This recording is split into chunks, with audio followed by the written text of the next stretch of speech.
memberikan kesempatan kepada saya untuk sekedar bercerita. Kalau saya dalam presentasi tidak ada lagi presentasinya. Kita sekedar bercerita beberapa alternatif yang mungkin kita bisa jadikan bekal buat kita. Kalau tadi Pak Oyim sudah menjelaskan kepada kita tentang investasi untuk akhirat. Jadi bagaimana bekal-bekal kita untuk akhirat.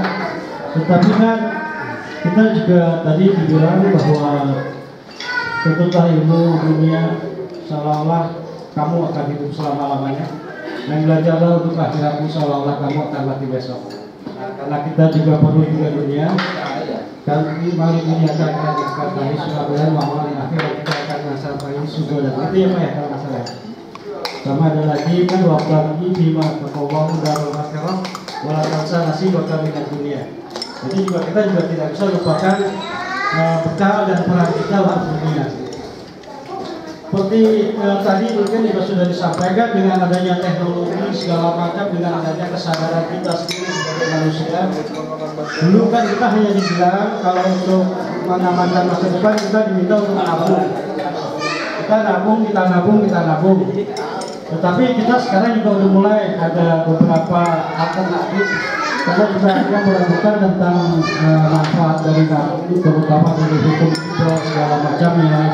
Makanya muncul juga investasi, karena lama-lama kita juga dulu juga mungkin kita kalau belajar ilmu akhirat apa yang diajarin sama ustaz kita aja kita mengaji, karena kita dapat lagi tambahan, kita tahu ada salafi, ada ini, ada itu, ada mengenai hal-hal yang kira-kira ini amannya buat kita, firqah yang mana sih buat kita gitu. Termasuk juga dalam investasi dunia. Kalau saya terus terang saya memang tidak suka nabung. Selain nggak ada yang bisa ditabung, saya nggak suka nabung, saya nggak suka main deposito, saya nggak suka main emas. Jadi pada saat saya pensiun muda, saya itu mencari bagaimana kan karena kita juga kita harus mengamankan untuk apalagi anak saya masih ada yang masih kuliah. Jadi saya mencoba untuk mengamankan bagaimana sih dana untuk berani. Nah pada saat itu saya cari-cari, saya googling apa sih yang memungkinkan. Tadinya kita mau franchise itu mah, tapi kelihatannya nggak cocok. Terus mau buka kos-kosan, terus juga banyak alternatifnya dari tanahnya, dari segala macam, dari bangunannya, dari yang mengamankannya. Akhirnya saya lihat di internet ada yang namanya Jabon. Saya nggak tahu juga namanya Jabon, saya nanya Hafid. Ternyata Hafid itu pernah waktu dia masih kuliah S1 dulu kehutanan diminta oleh beberapa investor termasuk dari bos DDI Pak Pongki untuk tanamin jabon. Tapi sampai sekarang dia belum bisa dipanen karena dia nggak tahu pemasakannya kemana. Nah ini yang repot, pemasakannya kemana? Karena kalau misalnya dia harus sampai ke pabrik memang harganya lebih tinggi, tetapi harganya juga untuk pengangkutan dan segala macamnya. Tapi kalau misalnya mau dipanen di tempat itu banyak sekali biaya tebang, biaya piring, biaya untuk ngangkut segala macam, terus juga ada juga biaya premannya, biaya silumannya. Nah kemudian saya juga pernah ke Pontianak karena adik saya kebetulan ada di Pontianak. Di situ ada yang menawarkan satu lahan jamur itu 1 hektar 80 juta, tapi tidak termasuk pohon, hanya lahan. Lahan itu kita beli punya kita. Jadi saya pikir buat apa juga kita punya lahan di Pontianak di tengah hutan. Terus siapa yang merawat? Karena katanya biaya perawatannya satu orang itu satu bulan itu sekitar 2 juta. 2 juta saya tanya-tanya kalau panen paling cepat sekali 5 tahun berarti kali 60 udah 120 juta juga di luar lahan, di luar benih, di luar perawatan. Dan itu pun belum tahu juga yang panen bisa 100%. Resikonya itu kata Hafid di antara 10 sampai 30%. Resiko panen terutama untuk di tahun pertama. Karena kemungkinan mati itu ada. Itu makanya saya itu latar belakangnya dulu saya cari-cari sendiri. Akhirnya saya lihat ada jabon ini, nggak ada yang ngajak, saya ikut presentasinya di hotel di Romangun. Dari itu berdua sama Hani. Nah pada saat istirahat, dia nggak mau masuk lagi, dia duduk aja di lobi.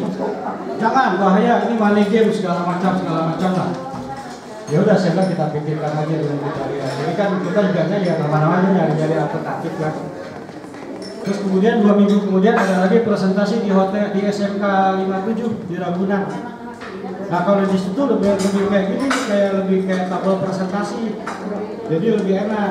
Dia duduk di depan berdua sama temannya, malah dia nggak pulang. Saya udah keluar masuk dia tetap aja disuruh kasihkan ngedengerin. Malah dia bilang udah Pak langsung aja tanda tangan, kita cocok katanya. Saya bilang apa pertimbangannya kenapa dibilang cocok? Malah saya yang gali. Dia bilang insya Allah ini amanah. Ya kita juga belum tes kan amanahnya sampai mana. Kemudian kita juga katanya ini semua diganti, kita belum tahu. Makanya saya bilang udah kita berangkat aja dulu ke Purbalingga. Kebetulan waktu itu Rani baru selesai ujian. Coba minta ini juga restu sama ibu. 4 hari di Purbalingga baru kita balik lagi. Saya bilang istirahat lah kita cek dulu. Terus alhamdulillah kita mantap. Udah kita invest.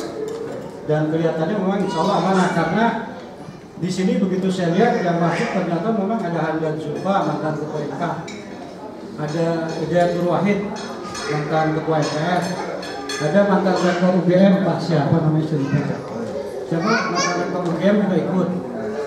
Terus juga ada Din Samsudin mantan Muhammadiyah. Jadi saya pikir kalau orang-orang itu sudah bekerja berarti ini insya Allah halal. Dulu SAI dan kemudian juga saya lihat lagi kemarin waktu saya ikut presentasi di Shanghai, itu sombong ya, presentasi di Shanghai. Saya ngikutin yang presentasi itu Dr. Ardhito Binadi dari Jogja juga. Dan ternyata memang dibedah sama dia. Ini kita udah berubah beberapa kali sertifikat segala macamnya secara SAI. Jadi diawasi oleh Dr. Ardhito Binadi, akad-akadnya. Jadi kita akad jual belinya, akadnya adalah jual beli, bukan investasi.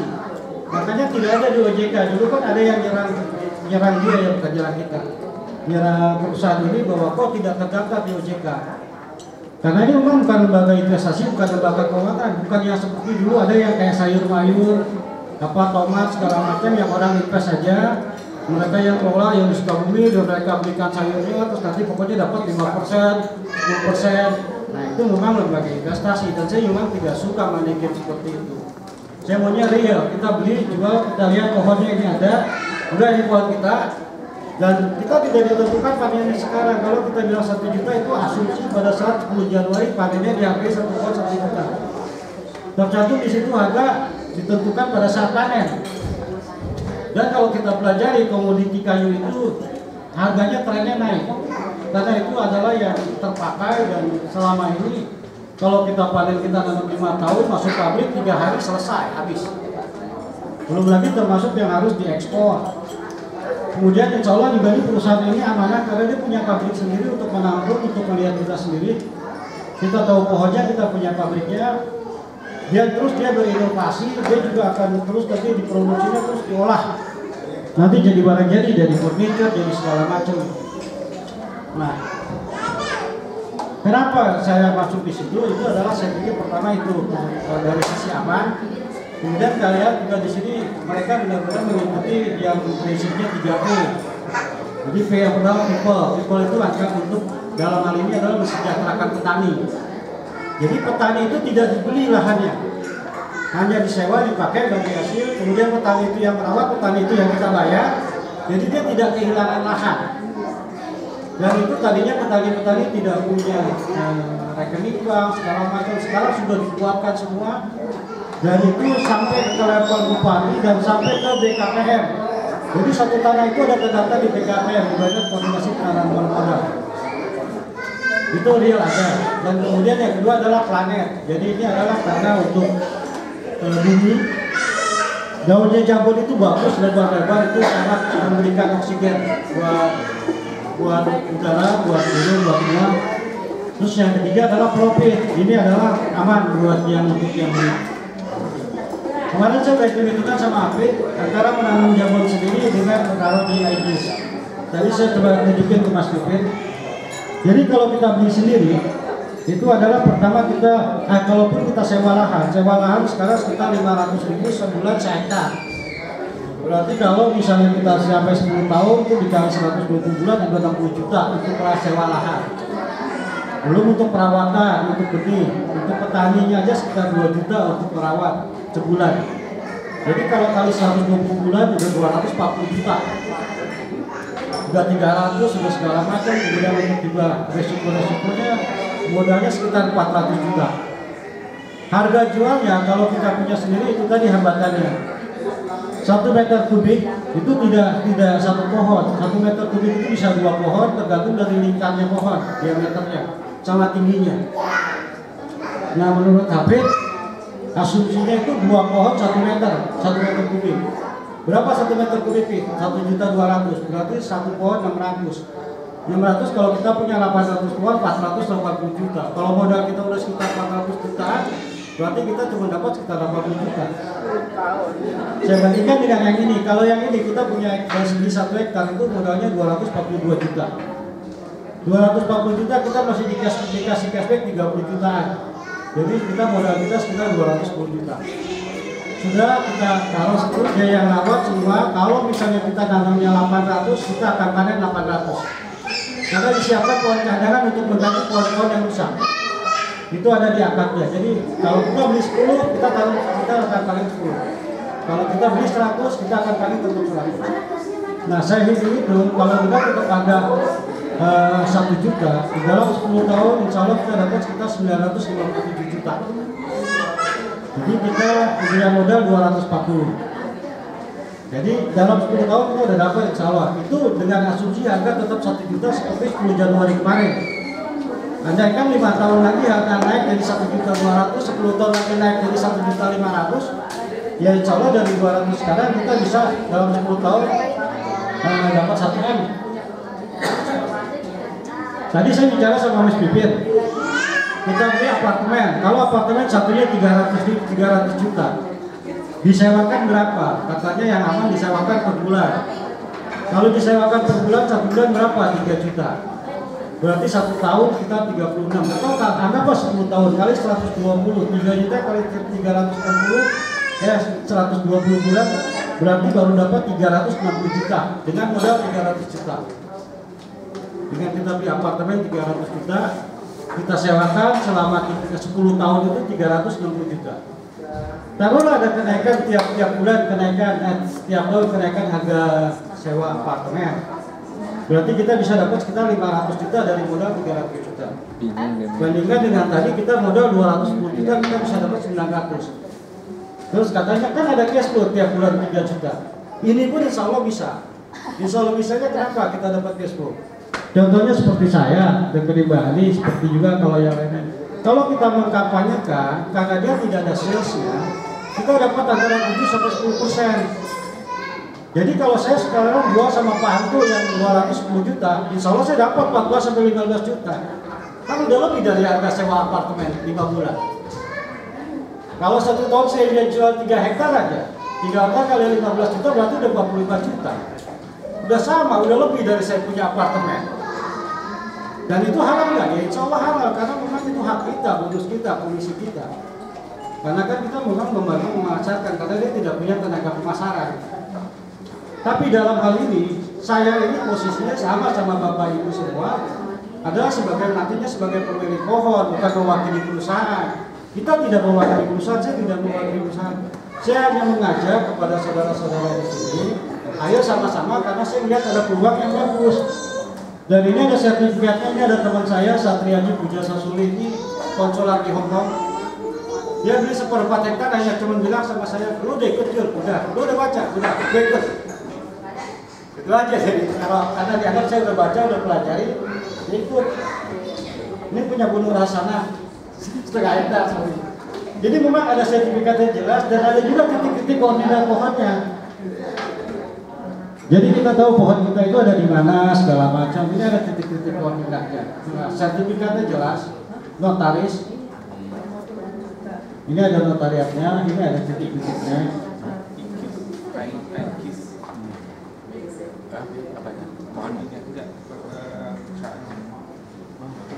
Nama perusahaannya apa? Global Agrobisnis. IKIS. Nah, nama perusahaannya kan GMN. Global Media Nusantara. Untuk memasarkan jabon, dia buat GAB, Global Agrobisnis. Kalau IGIS itu adalah produknya. Jadi istilahnya kalau Honda itu kan produknya, yang memasarkan Honda Astra Motor, yang punya holding company-nya Astra International gitu. Jadi kalau orang bilang Aegis itu sebenarnya Hondanya Toyotanya gitu. Toyota perusahaannya apa? Auto 2000. Nah, Aegis ini adalah produknya. Karena Aegis ini adalah produknya yang bekerja sama, yang kalau motor kami untuk kendaraan yang ini untuk bekerja sama dengan petani, dengan investor. Ini yang punya yang satu ya, Tapi hasilnya itu baru bisa dipetik setelah 10 tahun ya? 5 tahun tadi, 10 tahun 2 kali panen. Ini titik-titik pohonnya. Jadi kita tahu pohon kita ada di mana, koordinat-koordinatnya. Dan sekarang kalau misalnya nanti sudah bisa, kita bisa buka di Play Store. Di Play Store kan Aegis. Jadi kita tahu tinggi pohon kita udah berapa. Di sini di Play Store ada Aegis. Jadi insya Allah dia juga benar kalau di bulan Play Store itu ada buka Aegis. Risi lebih presentasi. Always love them much ya, tinggal. Nah ini kan Aegis ada di presentasi, ini ada di Play Store. Jalan. Di Android ada di Play Store ini Aegis. Jadi kita tahu pohon kita ada di mana. Apa namanya? KNPK. Stan, kampus stan. Stan, kampus stan. Kampus stan. Jadi kalau kamu di sini saya punya. Masuk aja, Mas. Gerbang kampus stan. Sepenia ya. Ini sertifikat saya pun terdata di ini, terdata di Play Store. Aegis, jadi ada. Kita tahu misalnya nama jenis pohonnya, nama paketnya, daerahnya, alamat klasternya nih. Alamat klaster pohon saya ada di Desa Cimahi, Kecamatan Caringin, Kabupaten Garut, Jawa Barat. Terus saya tahu siapa aja petani ininya. Ini titik pohon saya. Titik-titik pohon saya ada di sini. Informasi nama pohon, koordinat, alamat, kota, termasuk petani yang ngegarap pohon saya tahu. Itu di sini ada Dharma, Upang, Wuyun, apa nih, Amir, terus Iwan, ada Endra, ada Abdullah, ada Rahmat. Nama petani-petani yang menggarap pohon saya. Jadi memang jelas gitu titiknya. Jadi kita tidak jual beli kucing dalam karung, dan kita memang transaksinya ada karena ada pohon yang kita beli. Dan disiapkan pohon cadangan. Jadi insya Allah sih ini aman buat kita untuk kita yang tidak terlalu hobi berbisnis dalam hal kita juga tidak terlalu spekulasi. Kita istilahnya kayak saya termasuk walaupun saya adalah sales. Saya bisa jualin barang-barang, saya jago jualan mesin serok, udah teruji lah. Tapi kalau jual barang sendiri saya susah. Saya tuh banyak ketegaannya. Hanya itu kalau saya jual barang saya sendiri, apa itu motor, apa mobil, atau saya punya barang. Nanti kalau saya buka warung, saya banyak ketegaannya tuh, ada orang ngutang, ada segala macam. Makanya saya bilang saya nggak cocok. Kalau saya jualan barang-barang saya cocok. Jadi kalau saya jualan serok, mau sampai jualan ke Timur pun saya jual. Saya bisa jual mesin yang 2 miliar di Timur. Saya bisa juga jual sampai ke yang nggak ada mesin engkol, mesin telepon masih engkol, jual bunga ke dalam sana pelosok-pelosok, dagung-dagung yang tidak ada di peta, bisa saya jualan ke situ. Tapi kalau jualan sendiri saya nggak bisa, makanya saya nggak hobi. Tapi kalau misalnya kita punya, tapi ya gimana kan kita mesti mengamankan, kita mesti punya aset. Ya insya Allah makanya saya beli Jabon. Dan kalau sekedar berbagi cerita kayak gini, ya insya Allah saya bisa. Dan alhamdulillah, ini kan lihat kalau udah dapat ini, berarti kan saya udah dapat komisi, kayak udah dapat ya bukannya bogil, bukan apa jalan. Saya udah dapat reward jalan-jalan ke 4 negara. Saya udah pernah ke Pattaya, dapat ke Turki, dapat ke Kuala Lumpur, kemarin ke Shanghai. Dan itu hak saya pikir itu adalah memang udah pensiun. Tapi kalau misalnya pun saya tidak ikut jualan, tidak apa, ya udah nggak apa-apa, pohon saya tetap tumbuh. Jadi istilahnya kalau selama ini orang bilang MLM, ini lebih dari MLM, ini hanyalah jaringannya. Jadi kita memang harus punya koneksi kalau kita mau ikut jual. Tapi kita tidak dituntut harus ikut poin, harus sebulan beli segini, enggak. Udah kita punya pohon, lagi ngobrol-ngobrol tiba-tiba udah 2 bulan, 3 bulan ada orang yang ikut, ya udah kita daftarin, kita dapat gitu aja. Jadi nggak ada tuntutan apa-apa, nggak usah minta segala macam. Misalnya bude ikut deh, bude nggak usah jualan saya. Ya tiba-tiba ada teman-teman yang sama-sama pensiunan, saya punya duit juga nih, mau beli 1 hektar. Ya insya Allah bude dapat komisinya, itu halal hak bude. Gitu. Sambil nunggu panen pun nanti tetap ada. Ya insya Allah sih kalau satu tahun kita targetnya 3 hektar aja insya Allah dapat. Kalau 3 hektar 1 tahun berarti kita dapat antara 45 sampai 60 juta. Udah sama kita punya apartemen. Dan apartemen itu tetap jalan sendiri sampai 10 tahun sampai panen dia jalan. Ini contohnya ini kan nggak ada yang nyangka ini dari Jabon. Ini ada produk-produknya sendiri ini untuk dinding, untuk ceiling juga bisa. Jadi ceiling yang macam-macam nih kalau panjang kan untuk Ethernet, ini untuk dinding. Ada juga yang hardwood untuk lantai ada. Sekarang dikembangkan lagi untuk menjadi ini furniture. Untuk jam tangan bisa. Jam tangannya dari kayu, itunya rantainya bukan besi. Ini untuk kursi-kursi yang digitalize. Dan karena kita mesti sehat, di sini juga di sekitar boleh jualan propolisnya ada, terus buat yang menghemat bahan bakar juga ada.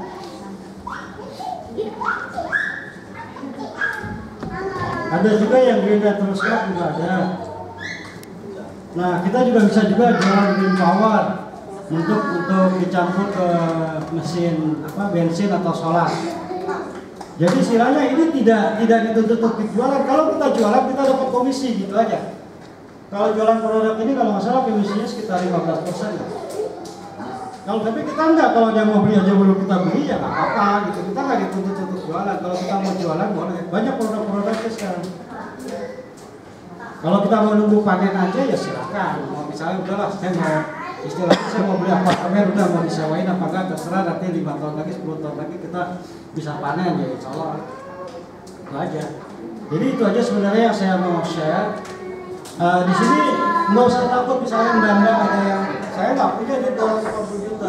Nah apa mulai aja dengan yang 3850 ada 3.850. Kalau di sini kalau saya trace, kalau kita beli sekarang 3.850, anaknya yang masih baru umur 3 tahun 2 tahun ya, anggapnya 15 tahun lagi. Itu kalau investasinya sekarang, returnnya paling cepat itu berapa lama? Tetap 5 tahun kalau beli. Kalau return dari asetnya ya tergantung dari padi lengkapannya kan, misalnya tiba-tiba teman padi ada ikut, mungkin belum setahun udah balik modal. Karena ada teman saya dia beli yang 3850, tiba-tiba ada orang belinya yang 1 hektar sama dia beli 3850 dia udah dapat 15 juta. Dia bisa beli pohon lagi. Karena komisi yang didapat itu bukan berdasarkan pohon yang kita punya, tapi berapa yang kita jual. Itu dari. Jadi kalau return dari itunya panennya di dalam kontrak ini 10 tahun 2 kali panen. Karena tunasnya tumbuh lagi itu yang bisa dipanen lagi.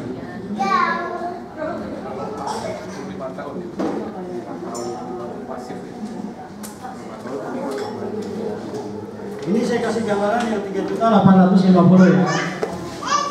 Itu kalau misalnya anak kita baru 3 tahun, kita dapat 12 pohon. Nanti panen tahun pertama, kalau susunya tetap 1 juta. Berarti kan dia 70% kali 12 pohon kali 1 juta, 8,4 juta.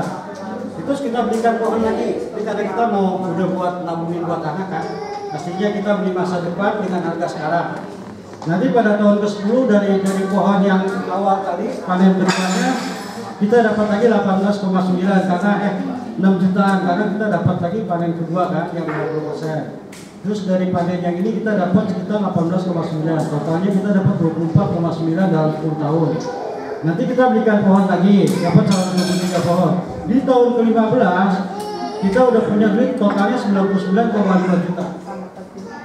Jadi istilahnya kalau kita tabung sekarang buat nanti modal kuliah anaknya umur 18 masuk kuliah, kita udah punya 95 juta dengan modal 3 juta. Kalau kita bilang, lah 15 tahun lagi mana cukup segitu? Mungkin kita perlu 200 juta untuk kuliah. Ya udah kalau gitu sekarang biaya kuliah sekarang berapa masuk kuliah? Biaya sekarang masuk kuliah misalnya kalau 3 kali 11 juta. Udah anggap kita 11 juta kita masukin. kita kuliahkan sekarang 11 juta untuk biayanya nanti 15 tahun. 15 tahun lagi kita dapat 300 juta.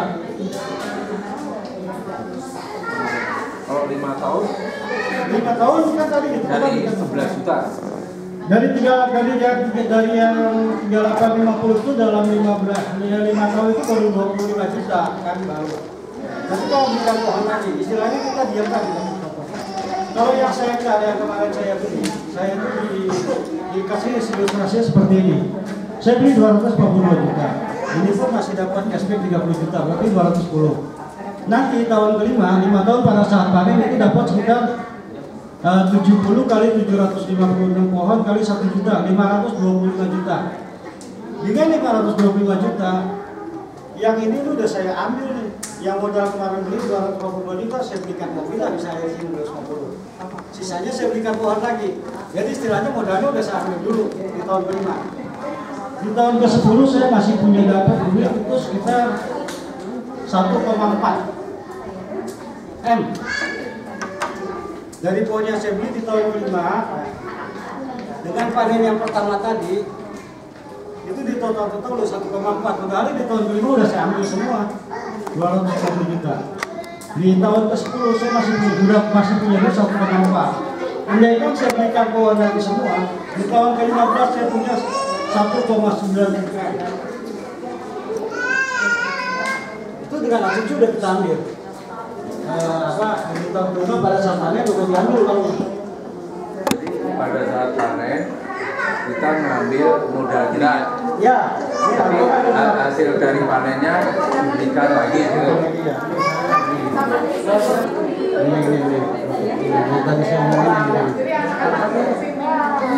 Nah, ini.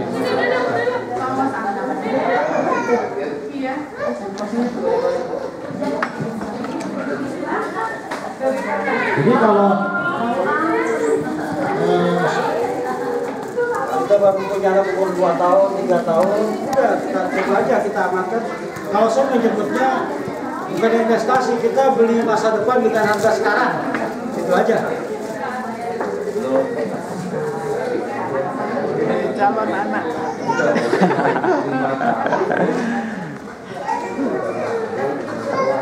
Iya, kita ambil aja semua modalnya misalnya kan, seperti ini. Iya, ini 2 ya kita bisa ini. Enggak, ini ada 2. Kita ambil. Ini dijual 259. Ya, kita bikin rekor ya. Kita pohon lagi. Tapi kalau kita ngambil pohon lagi, Oh, apa? Semua. tapi di tahun ke-10 masih dapat. Masih dapat yang ini. Ini kan nomor ke-10 di panen yang 50%. Nah, tetap masih. Kondangannya taman ini Pak. Tapi di sana juga ditanyain anak-anaknya nggak ikut juga arisan. Sehari jadi bisa. Barangkali mau baca-baca. Langsung karuan kan pada Ini Mbak Tika, dia barangkali mau. Langsung kan ringan. Iya. Boleh. Ya, ini tadi ada bersama-sama. Oh, anaknya biasa. Itu salah. Mungkin silakan ada yang mau ditanyakan, mungkin gambarannya seperti itu. Karena terus terang, seperti saya sampaikan tadi, posisi saya ini sama dengan bapak-bapak ibu-ibu di sini. Kita sama-sama sebagai manajer, jadi saya tidak mewakili perusahaan. Kita dalam hal ini posisinya sama. Jadi kalau dibilang, kok gini, kalau ada pertanyaannya sama-sama nanti kita tanyain ke perusahaan kalau ada yang nggak jelas. Saya menyampaikan apa yang saya sudah tahu duluan. Kebetulan saya sudah tahu duluan. Saya juga sudah pernah melihat lahannya. Saya sudah pernah tidur jambore camping tenda bertenda di situ. Hah? Udah ikut saya permain, saya ikut nyegelan waktu saya bilang sebelah kakak di Bali. Saya udah ikut, saya udah duluan. Udah pernah tidur di tendanya, udah pernah lihat pohonnya. Udah pernah pakai remote-nya jalan. Saya tadi kan cari waktu yang saya jambore kemarin pabriknya saya lihat di Cikembar, Sukabumi. Di Cikembar Sukabumi, pabriknya ada. Kemarin dia ikut pameran di pameran Expo, di Expo. Pameran. Kalau mau simbol-simbolnya lihat yang di samping sini nih, yang di samping sini ada simbolnya. Nih. Sorry,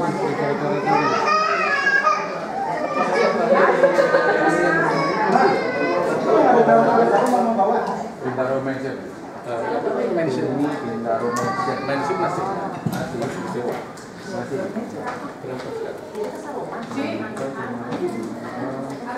Nih kalau mau lihat simbol-simbolnya yang di sebelah sini, itu kalau sama sekali tidak diambil kalau panen.